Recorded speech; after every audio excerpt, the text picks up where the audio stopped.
Oh. Let's talk about confidence. So you are not playing well because you lack the confidence, or your child is not playing well because he or she lacks the confidence.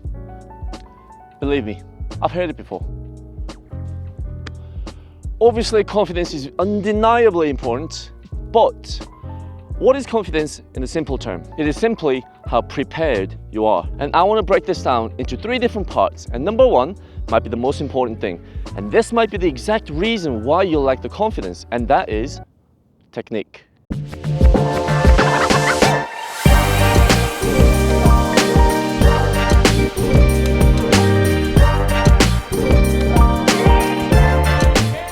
I think the best example I can give you is of me going up to the Premier League and trying to compete.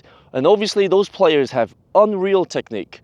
And compared to me, they're godlike. Compared to anybody, they're godlike. Me, if I were to go play a pickup soccer at a very, very low level, and maybe a 7-a-side, I'm going to excel because my technique is much better than those players. And from there already, I am full of confidence. Why? Because I know my technique is much better than their technique, so I'm not going to be losing the ball. I'm going to complete my passes. I'll be scoring goals. If scoring goals is boring, then I can set up players and make assists. But obviously now, if I have to compete against a much, much higher level, who are much fitter and better than I am, I'm going to lack the confidence.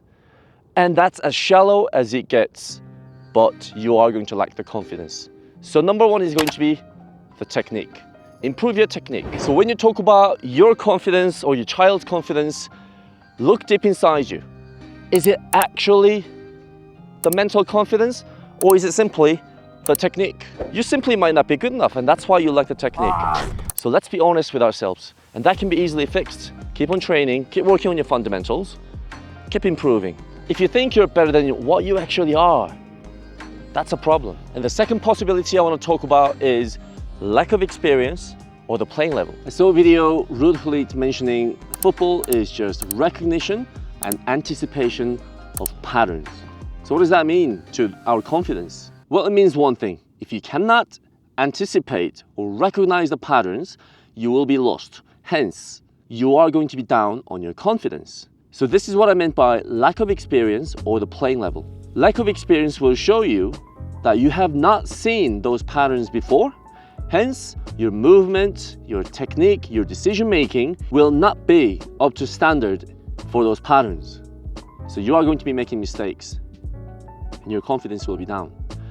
Playing level, how does that affect us? The lower the level, the slower the play is. Higher the level, the faster the play is. We all know that. I might be half decent at the amateur level. I go down to play an amateur pickup game. Easy for me. Why? Because the pattern happens very, very slowly. I know what's going to happen. I can anticipate the plays, so I look good, right? So my confidence is through the roof. But if I were to go up to any sort of professional level, I'll get found out. Why? Because I do see the patterns, but it's happening too quick for me, for my technique. It's inevitable. So my confidence will be low. I'll be scared. I'll be scared to play.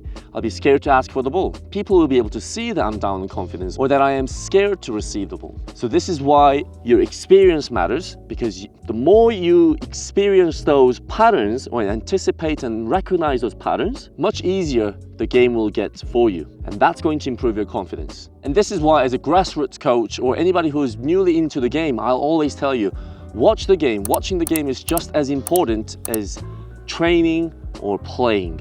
The game is the best teacher, so you want to be playing so you can first-handedly experience those patterns, but those patterns are always happening in the professional games on the telly. So watch the games, study the game, pick a player that plays in your position or your positions, study.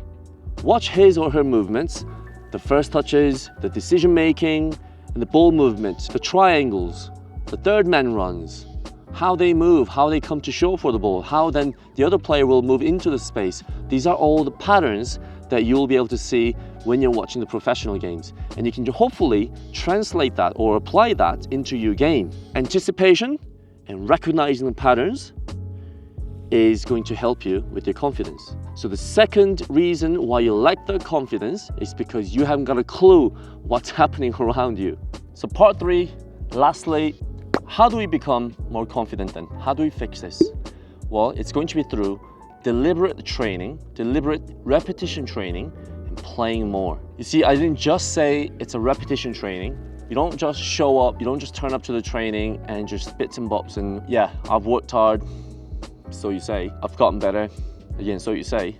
It's got to be deliberate. This is what I did when I was little. Train, go home, have a journal, write down the diagrams of the training exercises, write down what you've done well, what you didn't do so well, what you could have done better, what the objective of the training session was, and how you felt that day as well. And what you did differently from the others that are on your team to improve much faster or stand out. So again, deliberate repetition training is going to help you. And like I said, the game is the best teacher, so play as much as you can. Learn the game so you can anticipate and recognize those patterns much, much faster than anybody that's on the pitch. Before you go, let me give you a little quote. If you feel anxiety, then you probably need to practice more. How good is that? Simple as that. If you feel anxiety, that means you need to prepare more.